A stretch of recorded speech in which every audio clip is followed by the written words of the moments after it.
नमस्कार शेतकरी मित्रांनो, स्वागत आहे तुमचं आपल्या कृषी कन्या YouTube चॅनलवर। बघा शेतकरी मित्रांनो, आज 12 मे 2025 रोजी आजचे संपूर्ण महाराष्ट्रातील हळद बाजारभाव लाईव्ह व्हिडिओच्या माध्यमातून आपण बघणार आहोत। तत्पूर्वी आपण चॅनलवर नवीन असाल तर चॅनल सबस्क्राइब करा, व्हिडिओ लाईक करा आणि बेल आयकॉन नक्की दाबा, त्यामुळे तुम्हाला नवीन व्हिडिओचे अपडेट लगेच बघायला मिळतील। चला तर व्हिडिओ सुरू करूया। बघा शेतकरी मित्रांनो, कृषी उत्पन्न बाजार समिती लोणार आवक आली आहे 910 क्विंटल, किमान दर 11,375 रुपये, कमाल दर 12,600 रुपये, सर्वसाधारण दर 11,987 रुपये जात आहे। लोकल हळद पुढील बाजार समिती भोकर आवक आली आहे 3 क्विंटल, किमान दर 10,800 रुपये, कमाल दर 11,200 रुपये, सर्वसाधारण दर 11,000 रुपये।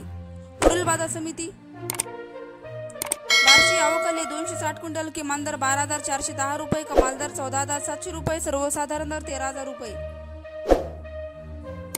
पुढील बाजार समिती जिंतूर जिल्हा परभणी आवक आली 42 क्विंटल, किमान दर 10,500 रुपये, कमाल दर 12,500 रुपये, सर्वसाधारण दर 10,600 रुपये जात आहे। नंबर 1 हळद